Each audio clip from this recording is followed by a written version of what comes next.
Bonjour à toutes et à tous et merci de m'accueillir à votre Assemblée générale. J'ai écouté avec attention tout ce qui a précédé. Je vais essayer d'en tenir compte dans ma présentation. Alors, l'objet de mon intervention, effectivement, comme le président l'évoquait, ça va être de vous présenter quelque chose qui paraît assez déconnecté de ce que vous avez dit, mais finalement, je vais un peu parler du lait, néanmoins, qui est l'importance dans la société de toutes les technologies numériques, informatiques, et aussi de l'importance du traitement des données. Donc, ce que je vous propose pour cette intervention, c'est de procéder, d'abord, de me présenter par courtoisie, c'est quand même quelque chose d'élémentaire, et ensuite de structurer mon intervention en 3 parties. La première, qui est de dresser un état des lieux de situation, pour vous dire de quoi parle-t-on sur ces sujets qui finalement sont très quotidiens pour nous, mais dont on ne connaît pas finalement beaucoup le moteur, ce qu'il y a sous le capot. Donc moi j'aimerais soulever le capot, vous montrer ce qui est caché à notre vue. Ensuite, avec un peu de provocation, j'ai envie de vous dire la révolution de l'Internet numérique, digitale, est déjà terminée. Nous sommes entrés dans une nouvelle révolution qui est assez capitale dans votre industrie, l'agriculture en général, mais aussi production animale et les métiers du lait, qui est la révolution des données. Et j'ai noté avec intérêt d'ailleurs que quand vous évoquiez les investissements, lors de la partie du quitus financier, une grosse partie de ces investissements était consacrée au système d'information. Ça me semble quelque chose d'essentiel, mais j'y reviendrai. Et la troisième partie, alors avec modestie, humilité, je vous donnerai quelques pistes de réflexion sur comment peut-être ces technologies peuvent vous aider dans les situations que j'ai comprises, que vous avez évoquées précédemment. Quelques pistes de réflexion. Alors, pour me présenter, peut-être un néologisme, ça fait aussi partie, je crois, de l'intervention de donner des vocabulaires un peu obscurs. C'était un néologisme jusqu'au mois d'avril, et puis depuis le mois d'avril, ce mot slasher est entré dans le dictionnaire, donc c'est un véritable mot en français. Je suis un multi-activité. Donc, dans mes nombreuses activités, d'abord et avant tout, je suis consultant, fondateur et président d'un cabinet de conseil en stratégie que j'ai fondé il y a 22 ans, la même année que Google, mais avec un succès sensiblement différent, il faut le reconnaître. Avant, j'ai exercé des fonctions de jeune assistant chef de produit jusqu'à jeune directeur général dans des entreprises qui travaillaient plutôt dans des secteurs de la grande consommation. Donc ça, c'est le premier sujet, conseil en stratégie. Nous accompagnons des organisations publiques et privées, en France et dans le monde, sur la projection dans le futur, ce qui est un sujet particulièrement complexe dans la période que nous traversons. La deuxième partie, mais elle est très complémentaire, donc je suis professeur affilié à HEC. Donc dans cette grande institution, vous avez 2 catégories de professeurs, des enseignants-chercheurs, c'est comme des professeurs d'université, et puis des professeurs praticiens, c'est mon cas.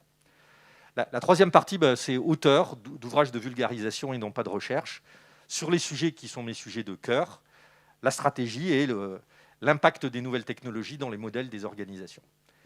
Et alors j'ai une activité citoyenne qui me prend un peu plus de 10% de mon temps, donc je suis colonel de gendarmerie de réserve, et je suis donc attaché au cabinet du directeur général de la gendarmerie, dans un pôle qui s'appelle stratégie et prospective, et je travaille notamment sur les sujets de la valorisation des données, sur les sujets de sécurité publique.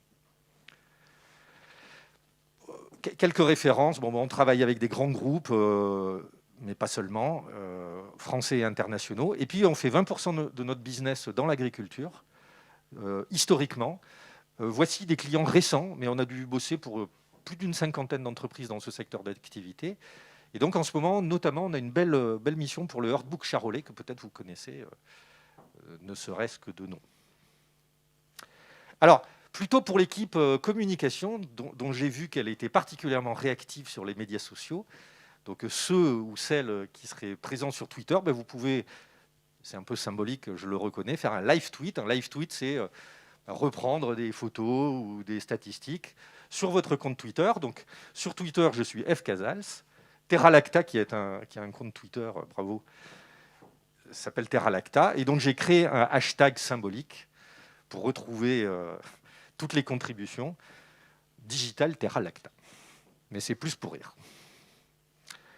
Alors, le monde numérique, j'ai voulu commencer par des photographies. 1989, alors à l'époque où on n'avait pas de sujet de distanciation sociale et de pandémie, Voici ce qui se passait à la fin d'un concert. On prenait son briquet, et puis pour avoir un rappel, voilà comment on procédait. 1989, pas une date au hasard, c'est la date de la création du web. Non pas créé par les Américains, comme on le croit de manière erronée, mais par un Anglais, bon, on les déteste un peu, hein, mais Sir Tim Berners-Lee, qui était le directeur des systèmes d'information d'un institut de physique nucléaire qui s'appelle le CERN, à côté de Genève. Et donc, à la base, donc, ce sont des Européens qui ont créé le web. Et on est tous avec nos portables, là, et on navigue, je vous dirai dans quelle proportion, sur le web. 30 ans plus tard, le même concert. Alors, en 2020, les concerts, c'est un peu plus difficile. Plus de briquets. Plus de briquets, mais des téléphones mobiles. Et d'ailleurs, qui n'a pas en ce moment son téléphone mobile à portée de la main? Voilà, donc CQFD, nous sommes entrés dans l'ère des technologies mobiles. Il y en a même qui l'ont dans la main, mais peut-être qu'ils suivent mes recommandations en live tweetant, ce dont je les remercie. Alors, je ne vais pas vous assommer de statistiques, mais néanmoins une ou deux statistiques pour commencer. D'abord, une statistique mondiale qui est très récente. Hein. Toutes les statistiques que je vais vous montrer sont vraiment les dernières du moment. Donc, si d'ailleurs vous souhaitez les récupérer, l'équipe de Terra Lacta dispose de ma présentation. Elle est ouverte en PowerPoint original, donc vous pouvez la voler, la reprendre comme vous le souhaitez. Mais quelques clés quand même sur l'équipement technologique au niveau mondial. Un peu moins de 8 milliards d'humains. On a 60%, 3 humains sur 5 qui ont accès à Internet. Si on considère, pour remettre les choses en perspective, que le salaire médian d'un humain, donc je prends l'humanité, je tape à 3,9 milliards, c'est 300 US$ par mois, on considère aujourd'hui que l'accès à Internet est devenu pratiquement universel. Donc on a 60% d'humains qui ont accès à Internet, la moitié des humains qui sont sur un média social. Les médias sociaux sont devenus les premiers des médias, pour le meilleur et pour le pire dans votre industrie. Je reviendrai sur les gros défauts de communication de cette industrie, qui, comme l'armée, a souvent vécu heureuse et cachée, et qui aujourd'hui vit malheureuse, mais doit plus se cacher. Donc je vous donnerai quelques pistes de réflexion à ce sujet. Et puis un point important, c'est pratiquement tous les humains adultes disposent d'ores et déjà d'un téléphone mobile. Alors en France, une seule statistique, mais elle est édifiante, c'est l'écart d'équipement numérique en 10 ans, 2009-2019. Alors finalement, l'ordinateur, vous voyez, il n'y a pas d'énormes changements. Hein. On était à 60%, on passe à 70%. Ce n'est pas cette technologie qui s'est vraiment envolée. La technologie qui s'est envolée, c'est vraiment le smartphone, donc le téléphone qui donne accès à Internet. Donc on est passé d'un téléphone qui était extrêmement élitiste, et moi j'ai vraiment le souvenir en 2009 qu'à l'époque, le premier des smartphones, c'était BlackBerry. Le iPhone venait d'arriver, juste. Hein. Et BlackBerry, c'était l'attribut de pouvoir d'un nouveau directeur. Lorsqu'on devenait nouveau directeur dans une entreprise, on avait un bureau peut-être avec une chaise en cuir, une petite table de réunion spécifique, et puis on vous donnait, tel l'adoubement d'un chevalier avec l'épée, voici ton BlackBerry. Et devant nos collaborateurs ébahis, on disait, mais que fais-tu, chef? Je check mes mails. On était en 2009. Lors de cette intervention, vous avez peut-être checké vos mails, lors de résolutions obscures. Et un point intéressant, techniquement obscures, hein, elles étaient d'une grande clarté juridique, mais c'est souvent des sujets assez techniques. Donc, ce qu'on voit, c'est que finalement, aujourd'hui, la quasi-totalité des Français sont devenus internautes et que nous passons nos vies devant les écrans. 4h48 devant les écrans d'Internet. Si on rajoute que la télévision, c'est 3 heures, alors on peut faire les deux à la fois, c'est devenu d'ailleurs assez fréquent. Mais aujourd'hui, et notamment vos consommateurs, mais votre écosystème, vous, coopératives laitières, nous sommes aujourd'hui connectés. On ne peut lutter contre ça, pas plus que contre l'électricité, c'est un fait acquis. Dans ce monde, il y a une domination. En fait, c'est un monde dominé par des grands acteurs mondiaux. On retrouve d'ailleurs le fait du moment qui est la lutte pour le leadership mondial entre les deux grandes puissances que sont les États-Unis et la Chine. Et donc, on a parlé initialement des GAFA, donc vous vous souvenez, Google, Apple, Facebook, Amazon, et puis Microsoft, la vieille entreprise de 78, les a rejoints. Et puis aujourd'hui, vous avez leurs alter ego chinois, et il y a toute une liste qui peut suivre. Alibaba au premier chef, qui est un peu l'équivalent d'Amazon, et puis Huawei, qui défraie la chronique, qui a une importance cruciale aussi dans le monde de l'agriculture, j'y reviendrai. Alors ces GAFAMA, ils génèrent des valeurs financières absolument incroyables, c'est même abstrait. Alors là, je vais faire quelque chose qui va faire bondir les économistes, je vais comparer des torchons et des serviettes, mais donc j'ai regardé leur capitalisation boursière au 28 septembre, donc nous sommes le 30, lundi, donc j'ai fait un arrêté, non pas des comptes, mais de la valo à New York. Et j'ai regardé, donc l'unité, c'est des milliards de dollars de capitalisation boursière. Donc si vous considérez par exemple Amazon plus Google, c'est l'équivalent en valeur macroéconomique du PIB de la France. Les 4 premiers ont plus de valeur que la totalité du CAC 40. Alors ça, c'est un point, et j'aimerais un premier axe de réflexion, vous dire que l'industrie du monde qui crée le plus de valeur économique, à la fois d'un point de vue des profits, côté compte de résultats, et du bilan, côté patrimonial, ce sont les industries de la technologie et de la donnée. Avec un exemple édifiant, un peu anecdotique, mais Zoom, que vous avez peut-être dû pratiquer, a aujourd'hui une capitalisation boursière qui est égale à celle des 8 premières capitalisations boursières des compagnies aériennes. Alors, je reconnais que leur situation est complexe, mais si vous considérez quand même qu'on a d'un côté une industrie avec des actifs physiques et de l'autre côté une industrie totalement dématérialisée, avec pratiquement aucun actif autre que immatériel, puisqu'ils ne disposent même pas de leur ordinateur, Zoom travaille d'un point de vue informatique avec Amazon. Donc ils sont propriétaires d'aucun mur, propriétaires d'aucune machine, leur marque vaut cher, et aussi la recette logicielle. Alors dans ce monde, quelques statistiques. Lui, c'est celui qui a le plus d'impact sur votre industrie, mais vous ne le savez pas, c'est Google. Google, aujourd'hui, intervient de manière massive dans la recherche d'informations. Et donc, je vais vous imposer un axiome. Alors, en mathématiques, c'est une propriété mathématique qui ne se démontre pas, mais si on était plus trivial, on dirait « tais-toi, c'est comme ça ». Axiome, aujourd'hui, lorsqu'on cherche de l'information sur n'importe quel sujet, personnel, professionnel, médical, amoureux, la première chose qu'on fait, c'est qu'on va chercher de l'information sur Internet. Et alors, sur Internet, par défaut, je vais appeler moteur de recherche dans la suite de ma présentation Google. 92% des recherches sont faites sur Google. C'est la dernière stat publiée. C'est vrai sauf en Chine. Puisque en Chine, et on retrouve cette lutte pratiquement à mort entre ces deux grandes puissances, la Chine et les États-Unis, vous avez Baidu, Shogu, Shema, qui sont des moteurs de recherche locaux. On voit un tout petit peu de Google, Hong Kong. Alors, ils dominent aussi l'informatique. Ces fameux GAFAM, GAFAMA. Google domine les mobiles.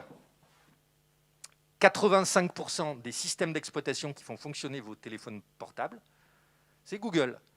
Donc Google, à tout moment, sait ce que vous cherchez, mais à tout moment, il sait ce que vous faites, où vous êtes. Si vous faites vos courses le samedi, c'est à quelle heure vous partez faire vos courses. Il sait s'il y a des embouteillages, il sait combien de temps vous restez au supermarché. Si vous cherchez de l'information au supermarché, il le sait. Il est capable de faire cette information géolocalisée.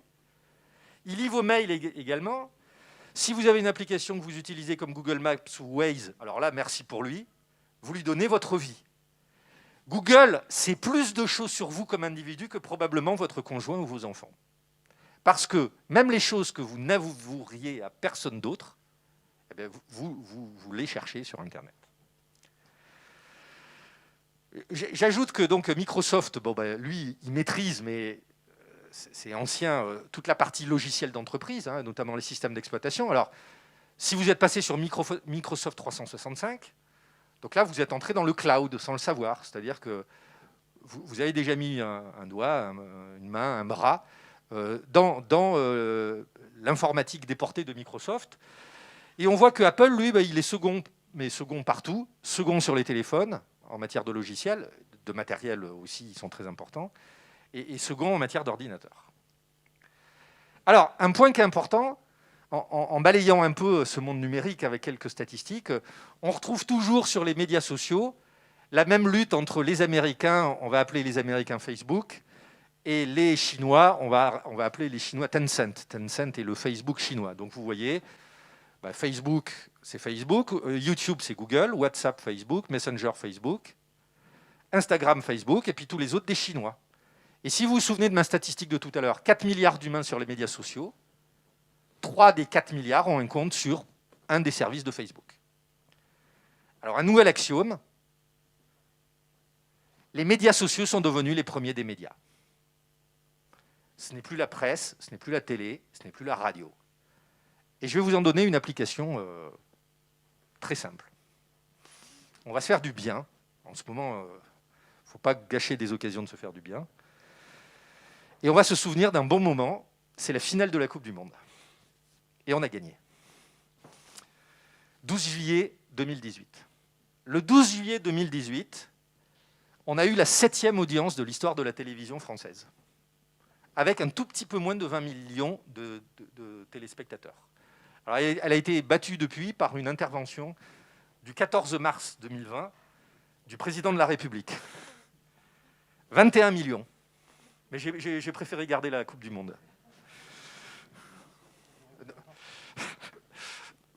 Ça se discute. Et alors, regardez. Facebook aujourd'hui, une journée assez banale, pas d'attentat que je sache, une météo plutôt calme, en tout cas ici. Aujourd'hui, sur Facebook, on va avoir 26 millions de visiteurs uniques sur ce réseau. Ça signifie que n'importe quel jour que Dieu fait, Facebook a plus d'audience que la finale de la Coupe du Monde de football. Donc aujourd'hui, il y a un enjeu capital, au-delà des problématiques sanitaires que vous avez évoquées, qui sont très spécifiques dans votre industrie, c'était intéressant et troublant pour quelqu'un de l'extérieur. Des problématiques industrielles, parce que j'ai noté vos problématiques de filiales. Ça a l'air assez classique dans la coopération agricole, ces sujets des filiales.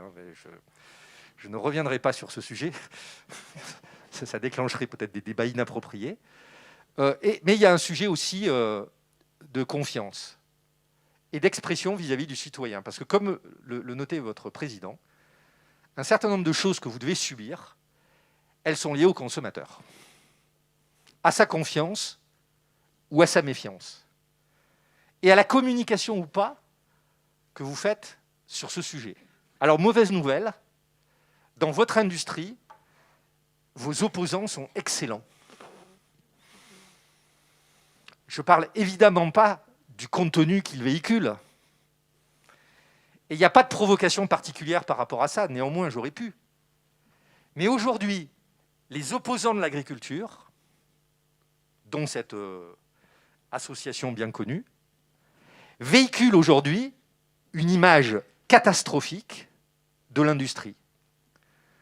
Vous êtes des pollueurs, vous torturez les animaux, on a une grande incertitude sur votre rôle économique, et je ne parlerai pas de la filière du lait, parce qu'il y a un certain nombre d'acteurs dont la transparence n'est pas avérée, en tout cas du point de vue de l'opinion publique. Et donc aujourd'hui, un point clé, c'est que l'image qui ressort pour la personne qui ne connaît pas ce secteur, et moi je suis aveyronais, hein, donc je connais bien ce secteur, je connais très bien l'agriculture, mais aujourd'hui, elle est portée par une image qui est détestable. Alors, il y a quelques initiatives vertueuses en Bourgogne-Franche-Comté, où je sévis pas mal. Peut-être que vous connaissez cette communauté agri-loving, mais on a aussi les agri-tweetos sur le sujet du réseau social un peu particulier. Mais un facteur clé de succès, ça va être vraiment, au-delà de tous les sujets que vous avez évoqués, mais peut-être d'utiliser ces médias pour exercer une forme de pression éthique, mais vis-à-vis du consommateur et de ce fait vis-à-vis des pouvoirs publics. Ce qui n'exclut pas toute autre manœuvre d'influence que vous pourriez mener, soit en tant qu'entreprise locale, soit par le biais des représentations des organisations professionnelles. Alors, on voit également cette domination du commerce, alors avec toujours la même bagarre terrible entre l'acteur majeur qui est Amazon, son alter ego Alibaba, qui sont présents sur tous les continents, à une exception près, le continent, moi que je connais bien, où je travaille beaucoup, qui est le continent africain, qui a d'autres problématiques de développement, et où aujourd'hui, alors paradoxalement, là où il y a le plus d'innovation peut-être, par exemple en matière financière, c'est en Afrique que ça se passe, parce qu'il y a pratiquement presque plus d'utilisation de monnaie physique, mais de plus en plus l'utilisation de téléphones mobiles dans une zone où les personnes ne sont pas bancarisées, donc c'est assez paradoxal. On voit émerger des business models, des modèles financiers tout à fait originaux, mais pas sur le sujet du e-commerce, compte tenu de difficultés d'infrastructure. Et donc, toujours ce duel. Alors, Alibaba, on a l'impression que le duel est déséquilibré, mais comme on a fait un quitus financier, on sait très bien autour de la table qu'il ne faut pas faire la confusion entre le chiffre d'affaires et la rentabilité. Le match de chiffre d'affaires entre Amazon et Alibaba est déséquilibré. Le match de la rentabilité ne l'est absolument pas du tout. Et donc aujourd'hui, on a un énorme bras de fer commercial sur ces sujets de e-commerce. Amazon a vocation à vendre tout. Non seulement des produits pour le grand public, mais aussi des produits pour les professionnels. Deux exemples à cet égard. Bon, un exemple français. C'est une copie d'écran récente. Donc on peut acheter un certain nombre de produits à destination des professionnels de l'agriculture sur Amazon. Le plus vieux client de mon cabinet, qui est le groupe Volkswagen en France, ça fait 16 ans qu'on travaille avec eux, on fait l'année dernière un test de vente de Seat en ligne, et ce test pourrait être poursuivi. Et nous travaillons, et j'étais hier à l'Assemblée Générale de cette organisation pour l'UPFP, c'est l'Union des pompes funèbres publiques, qui a confié à notre cabinet une étude qui utilise les big data. Et lors de cette étude, nous avons constaté, à la surprise des professionnels, que le premier vendeur français d'ornements funéraires, c'est Amazon. Mémé vient de mourir, on va acheter une urne funéraire sur Amazon. Ce sont les premiers vendeurs d'ornements funéraires, grand public, loin devant les professionnels du secteur. Alors un dernier point, ça on soulève un peu le capot, parce que jusqu'à présent, ce que je vous ai dit, vous le connaissiez certainement. Là, c'est le capot de l'informatique. En fait, ces acteurs sont des acteurs dominants des infrastructures informatiques, c'est-à-dire ce qui n'intéresse pas les particuliers ou les citoyens.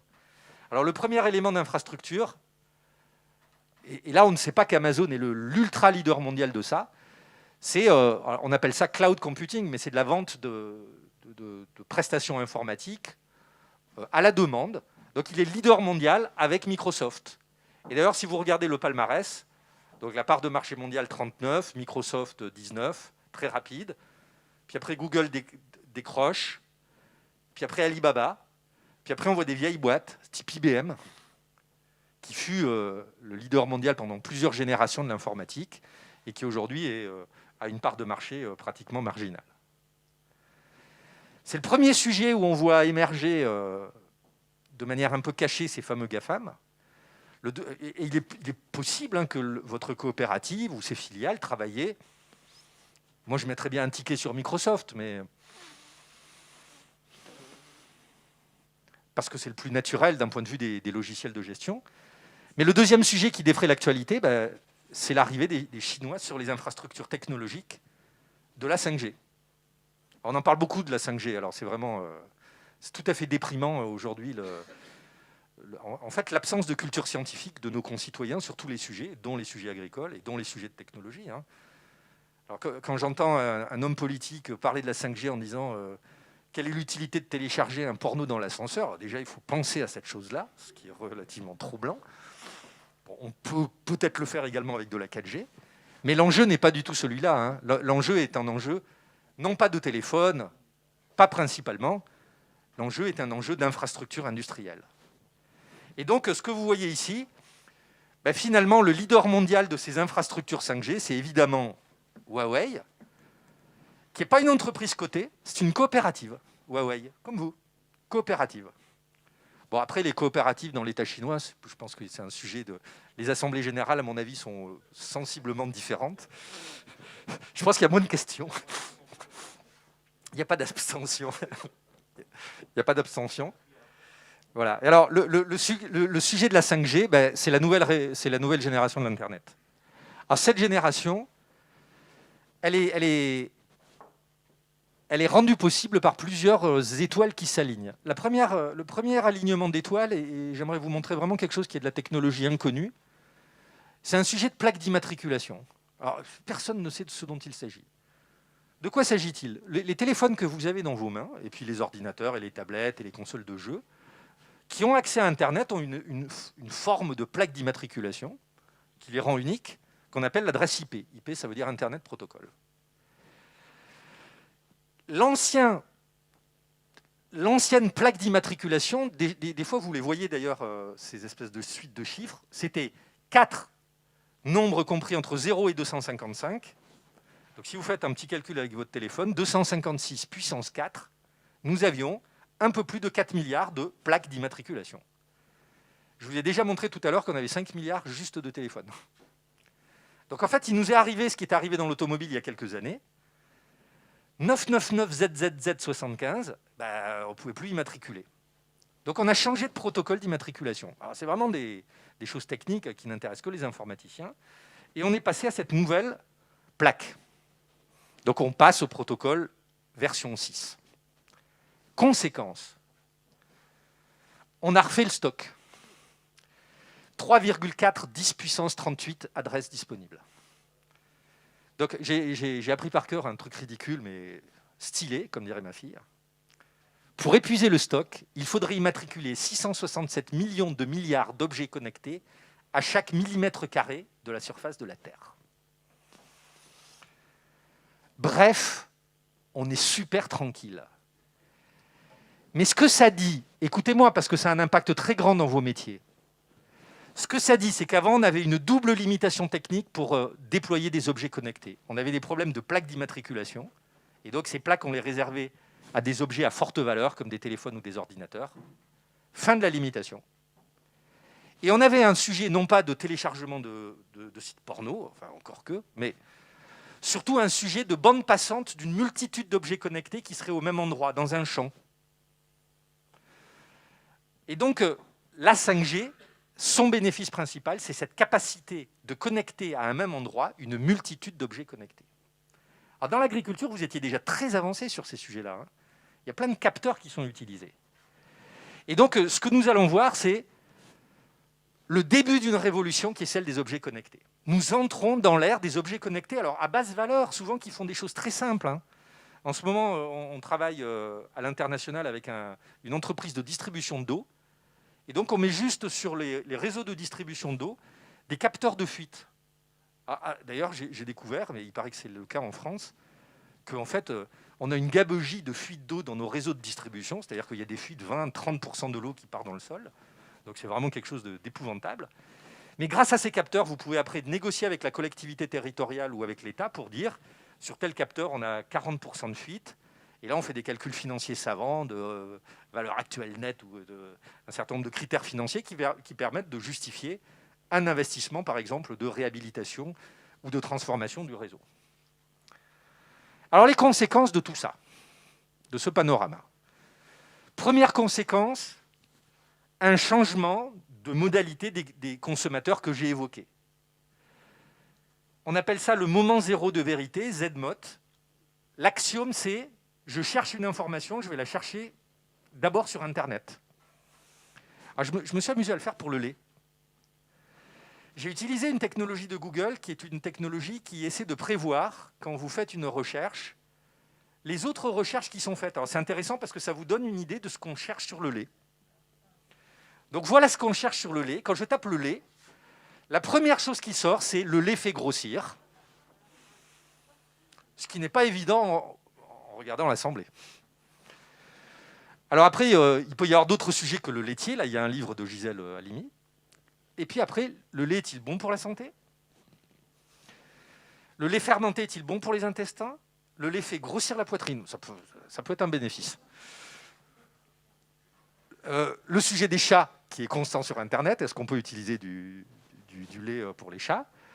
Le lait fait grandir, le lait pour les enfants.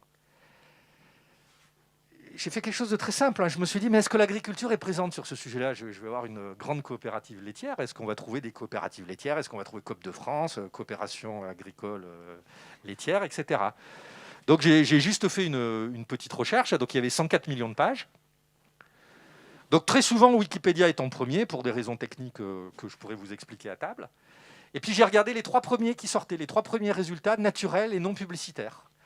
Donc on a une encyclopédie des aliments, Passeport Santé, qui est plutôt neutre. Donc ça, c'est plutôt chouette. Le deuxième, qui est un petit peu moins chouette, c'est Natura Force. 6 raisons de ne plus consommer de lait de vache. C'est la 2e recherche sur Google. Donc aujourd'hui, quelque chose qui est important, c'est que la confiance du consommateur, elle commence sur Internet. Donc je suis heureux de constater que vous réalisez des investissements de productivité, certainement pour votre coopérative, et c'est une voie souhaitable.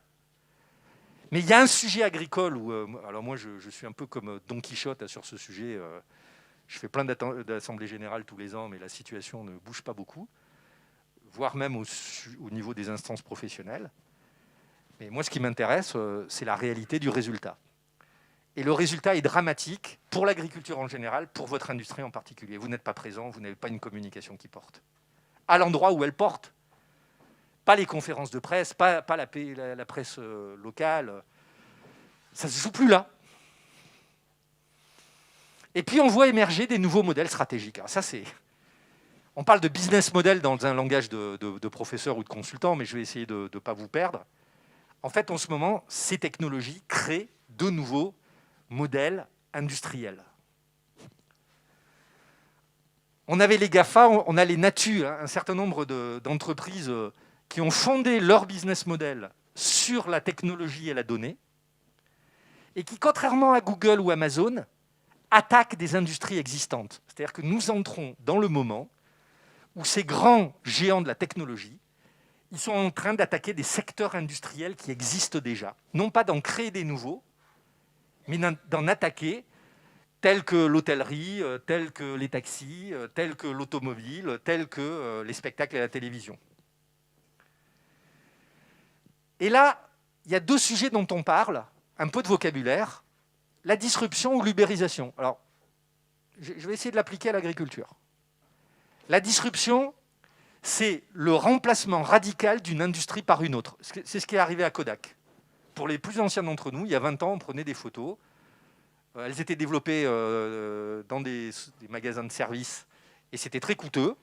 Et puis la photo numérique est arrivée et aujourd'hui, on ne développe plus de photos dans une proportion absolument marginale. Donc l'agriculture ne va pas être disruptée. Aucun risque. Mais l'agriculture peut être ubérisée. L'ubérisation, c'est la parallélisation de plusieurs business models dans une industrie. Les taxis n'ont pas disparu. Mais il y a une nouvelle industrie qui est apparue, qui est aussi forte que les taxis, qui est l'industrie des VTC. Quand les nouveaux acteurs arrivent dans une industrie, le principe est simple. Tous les trucs casse-pieds, ils vous les laissent. Tous les trucs qui rapportent, ils les prennent. Donc ce qu'ils vont vous laisser, c'est la logistique. Ça n'intéresse personne, la logistique. C'est des métiers à faible marge. C'est très difficile de gagner sa vie. Donc la logistique, ça, la collecte, des trucs comme ça, jamais Google ils vont prendre la collecte de quoi que ce soit. Il faut être complètement frappadingue. Tous les trucs de conformité, ça, ils vont vous les laisser là. La qualité, les normes, la relation avec le ministère de l'Agriculture, ça, ils vont vous laisser ça. Par contre, ce qu'ils peuvent prendre, c'est les données. Et en fait, là où ils vont essayer de gagner de l'argent, c'est sur vos données. Le risque, c'est que vous leur donniez vos données. Il y a un enjeu de souveraineté stratégique pour une coopérative agricole. Moi, je vous le dis tel que je le pense, et vous avez noté que je suis officier supérieur de gendarmerie. Donc les sujets de souveraineté de mon pays, c'est vraiment des sujets qui sont très très importants pour moi à titre intellectuel. C'est sur des sujets de valeur. Mais aujourd'hui, un conseil d'administration et une assemblée générale, elle a les sujets très concrets que vous évoquez, qui sont des sujets de survie quotidienne. Et moi, je comprends la détresse que vous pouvez subir vis-à-vis de certaines situations qui sont incompréhensibles pour vous, je le conçois bien. Mais le but de la stratégie, c'est de se projeter dans un futur. Il y a un sujet de valorisation de vos données qui est un sujet absolument stratégique. Juste pour rire, hein. La première ville du monde sur Airbnb, c'est Paris, et voilà la localisation des 55 000 lieux Airbnb sur Paris. Le seul lieu un peu vide, c'est ici, c'est le Père-Lachaise, pour l'instant. Pour l'instant, ça reste vide de location. Et alors derrière, un phénomène dont on parle depuis longtemps, mais qui finalement arrive à maturité, c'est le phénomène du big data. Le big data, c'est un phénomène de maintenant. On en parle depuis 10 ans, mais c'est maintenant que ça va décoller. Ça va décoller maintenant à cause de cette équation. IPv6, plaque d'immatriculation, plus 5G, égale décollage du big data. Le décollage du big data, ce ne sont pas les données informatiques. Le décollage du big data, c'est à peine les données de l'Internet. Le décollage du big data, ce sont les applications industrielles. Et là, pour le coup, nous sommes au bon endroit pour parler de ça. Est-ce que c'est compliqué? Stockage des données, il n'y a plus de sujet. Un gigaoctet, ça coûtait $1 million à stocker en 1980, ça vaut moins de 10 centimes aujourd'hui. Donc il n'y a plus de sujet de stockage des données. Mais moi, j'ai commencé à travailler en 1986, avec des disquettes 5 pouces 1 quart, il y avait des sujets sur le stockage des données. Aujourd'hui, il n'y a plus de sujet. D'ailleurs, les grands acteurs du cloud, ils vous vendent du stock à bas prix, illimité. Donc, il n'y a pas de sujet de stockage. Sujet de la puissance calculatoire. Alors, il y a 2 ans, cette entreprise NVIDIA, qui est connue comme un fournisseur de composants électroniques, a présenté son premier ordinateur Big Data. 100 000 €, donc ce n'est pas une tablette, hein, okay, on est sur un ordinateur professionnel, mais surtout, petite indication ici, 170 teraflops. Alors, les flops, teraflops, c'est le nombre d'opérations de calcul qu'on peut réaliser à la seconde. Donc 170 teraflops, c'est 170 000 milliards d'opérations à la seconde. Donc aujourd'hui, pour un prix accessible à une PME, on peut s'acheter un supercalculateur. Les vrais supercalculateurs, comme Fugaku, de Fujitsu, font 415 pétaflops. Traduction, 415 millions de milliards d'opérations à la seconde. Notez qu'il n'y a pas de drapeau français dans le top 10. Hein. Juste pour rire. Voilà quoi. Quelques Européens. Le premier, c'est mais via Dell, une entreprise italienne. Total vient de sortir un ordinateur qui est en 11e position sur des sujets d'extraction pétrolière. Donc le premier français, c'est Total, 11e. Ah, voilà à quoi ça ressemble. Bon, ça c'est juste un peu pour rire. Mais on est à l'aube d'une autre révolution qui est celle des ordinateurs quantiques. Alors pour l'instant instables. Donc là, c'est les histoires de... On était avec les bits, les 1 et les 0, mais alors maintenant, on ne sait plus où sont les 1 et les 0. Voir le chat de Schrödinger dans une boîte, est-ce qu'il est là, pas là? Bon, c'est de la physique. Mais si ça fonctionne, l'ordinateur quantique ferait en 3 minutes un calcul que Fugaku mettrait 10 000 ans à faire. Au passage, tous les systèmes de cryptographie et de sécurité mondiale tomberaient. Alors la sécurité des paiements, mais ça c'est pour rire. La sécurité de nos armes nucléaires, un peu moins rigolo. Et donc, à partir de ça, il faut de la compétence humaine. Alors cette compétence humaine, elle s'exprime par ce qu'on appelle la data science ou science des données.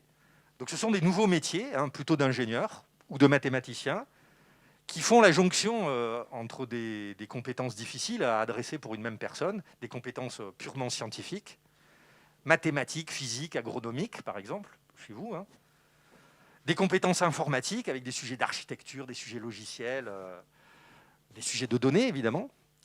Et puis le plus difficile, c'est des problématiques métiers, parce que ces technos s'appliqueraient à des sujets métiers, d'un éleveur laitier, par exemple, ou d'une coopérative agricole. Et donc, ce qu'on savait faire avant, qui était savoir ce qui se passe, vous savez, des tableaux de bord, des alertes, des requêtes. Bon, ça, c'était de la vieille informatique, Mais ça reste pas trivial dans beaucoup de coopératives agricoles, hein, cette vieille informatique. Mais demain, ce qui est intéressant, c'est qu'on peut prévoir ce qui va arriver. On peut automatiser un certain nombre de processus, quels qu'ils soient. Ça pourrait être des processus industriels, des processus logistiques. On peut même augmenter la capacité des machines pour qu'elles voient, pour qu'elles entendent. Ceci grâce à un sujet qui est un sujet finalement juste de traitement de science des données, qui est celui de l'intelligence artificielle. C'est très galvaudé parce qu'on a l'impression que c'est Skynet, mais en fait, ce sont des logiciels et des modèles mathématiques qui vont permettre de réaliser ces choses-là par ce qu'on appelle l'apprentissage machine, mais c'est assez simple conceptuellement. Alors après, l'expertise scientifique, c'est évidemment une autre paire de manches. Et donc, cette data science, aujourd'hui, vous pouvez l'acquérir, mais alors, ce sont les métiers les mieux payés du marché par une expertise humaine, qui est rare. Beaucoup de spéculation sur le data scientist aujourd'hui.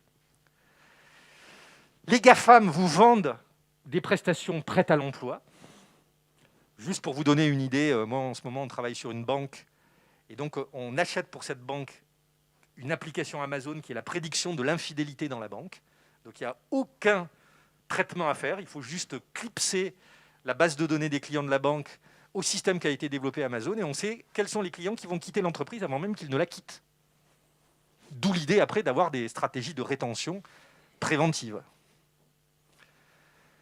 Alors non, mais dans l'agriculture, c'est les bottes, hein, c'est les bottes et la boue. Non, pour l'agriculture, c'est pas possible. Nous, on n'est pas concernés par ce sujet. Alors d'abord, vous êtes concernés par ce sujet parce que cette étude, vous la connaissez par cœur parce qu'elle est régulière. Les agrinautes, elle est réalisée de manière régulière.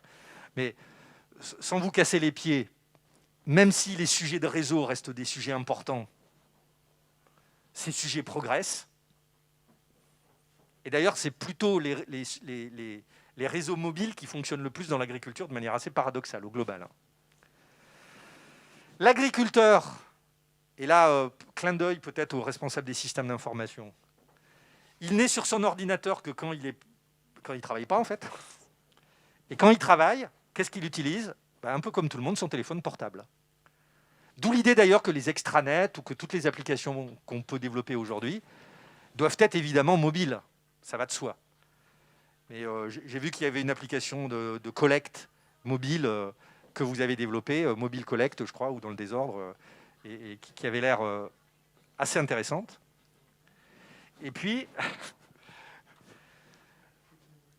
ce sont les technologies. Et puis, l'agriculteur, de manière générale, il est connecté aux médias sociaux à titre professionnel, hein, exactement dans le même ordre statistique que ce que j'ai indiqué, Facebook, à titre professionnel, et YouTube. Alors d'ailleurs, c'est intéressant, et je trouve que c'est une bonne initiative, peut-être contrainte par la situation, de filmer ces interventions, et ensuite de les mettre accessibles en replay sur la chaîne YouTube de la coopérative, évidemment. Et les agriculteurs achètent en ligne, comme tout un chacun, mais là, on parle d'achat en ligne professionnel.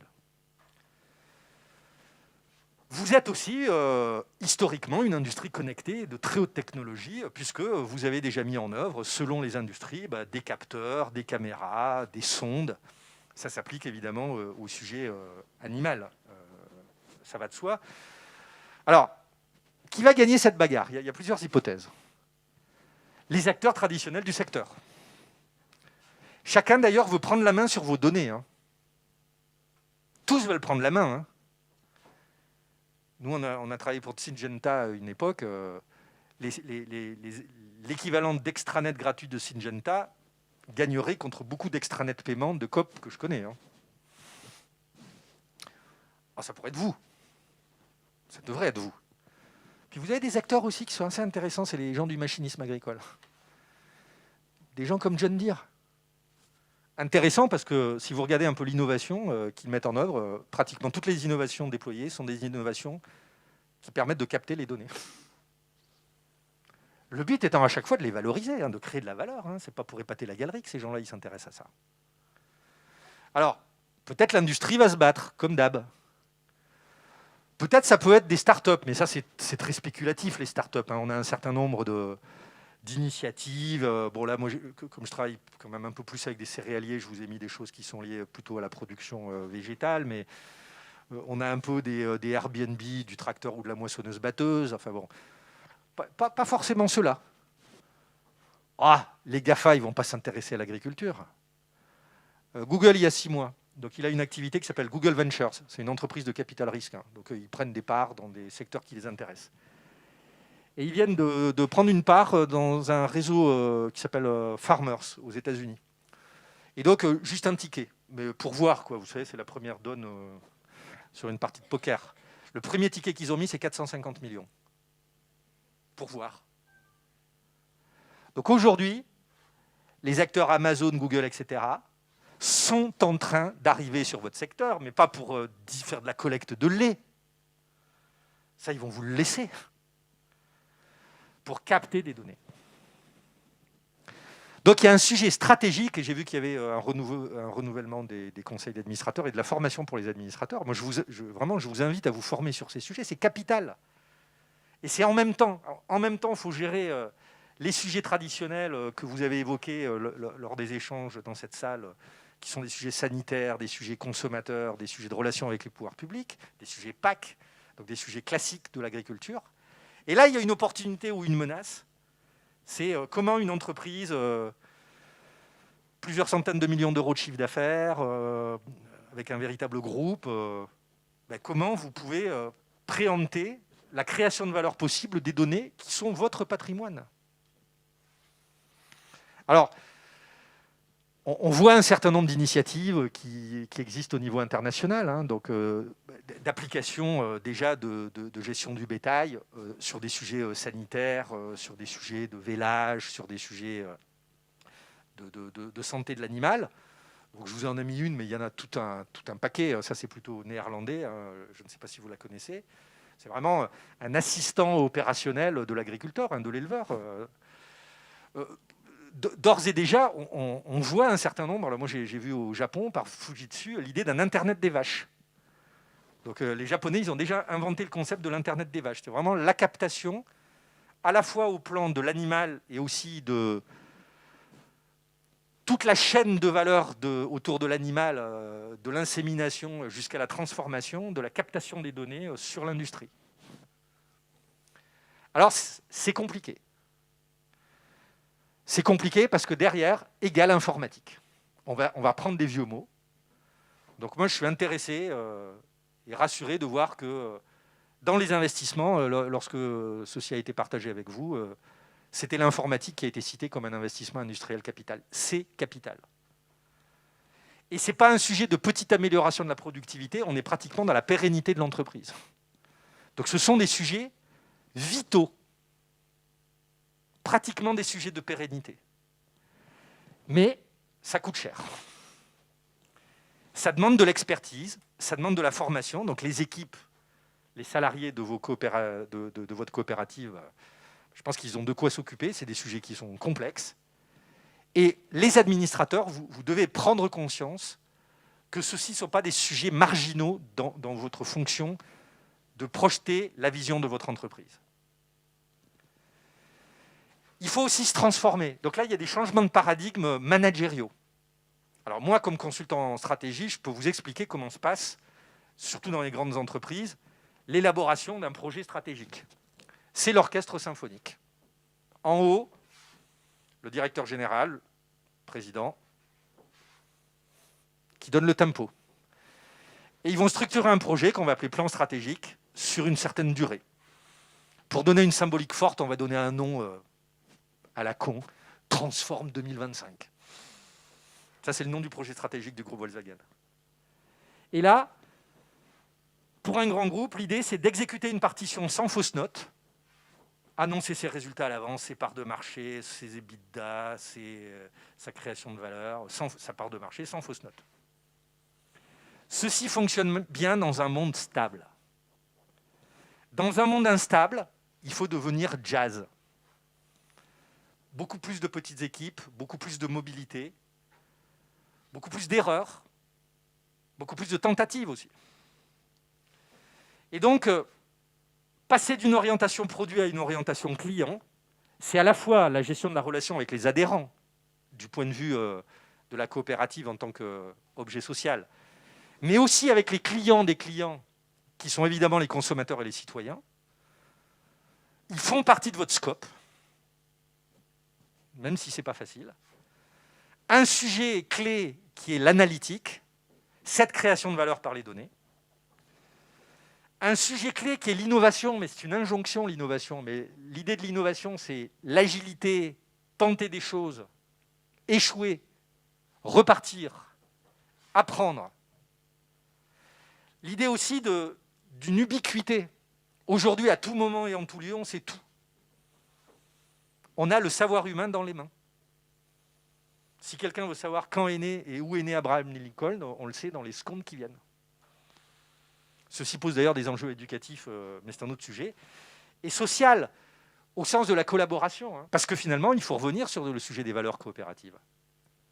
C'est un sujet capital. Donc il faut être coopératif, mais ça signifie déjà la coopération entre vous, peut-être la coopération entre d'autres entreprises du secteur. Alors, en conclusion, on n'est pas dans un petit machin de rien du tout. L'Internet des objets, rappelez-vous cette équation, 5G plus IPv6 égale la nouvelle révolution industrielle. Vous êtes une industrie parfaitement placée dans cette course-là. Il faut juste décider de le faire. 2, et Covid. Pas de monde d'après. Un monde avec, c'est QFD, nous allons devoir vivre avec, et un monde qui amplifie tout ce que j'ai démontré. Je vous donne quelques exemples. Le télétravail. Je travaille avec une compagnie d'assurance, filiale française d'une compagnie d'assurance importante. Le DRH, le directeur des ressources humaines, a dit « En 3 mois, nous avons fait en télétravail ce qu'on avait prévu de faire en 5 ans. » À marche forcée, contraint par la situation. Et donc, une collaboratrice de l'entreprise a eu la gentillesse de venir me chercher à la gare, et heureusement, parce que le lieu était lointain. Et donc, elle m'indiquait que vous avez réussi à poursuivre une activité opérationnelle pendant ce confinement. Ben, heureusement, c'était pas si évident. On aurait été 10 ans en arrière, ça aurait été une autre paire de manches. Hein. On n'aurait pas réussi à le faire de la même manière. Donc, je voulais partager avec vous, au-delà d'une connaissance, une conviction. Aujourd'hui, le sujet de ma présentation, c'est de vous dire ces sujets de technologie, de données, ne sont pas des sujets accessoires de la stratégie d'une entreprise de votre taille, ce sont des sujets importants. Il n'y a pas de sacrifice à faire. C'est-à-dire que tout ce qui a été évoqué précédemment est évidemment crucial. Hein. Il faut survivre avant tout. Hein. Le premier sujet d'une équipe de stratégie, c'est assurer la pérennité de l'organisation. Mais le deuxième sujet aussi, c'est prévoir son développement. Et je pense que là, vous avez des clés et vous avez une taille qui vous permet d'adresser de manière agile, sans prendre trop de risques financiers, faire des tentatives, des essais, et peut-être il y aura des échecs, mais l'accepter aussi comme un mode de fonctionnement. Donc merci de votre attention. Je finis par une petite phrase. John Campbell, c'était un professeur du début du XXe siècle. Il faut être prêt à se débarrasser de la vie qu'on a prévue pour avoir la vie qui nous attend. Moi, j'aime bien cette diapositive. Et donc, merci de votre attention. Vous pouvez m'envoyer un mail si vous avez envie de la presse, mais encore plus simplement, solliciter l'équipe de Terra Lacta à qui j'ai donné le support original. Utilisez-le si ceci peut vous être utile.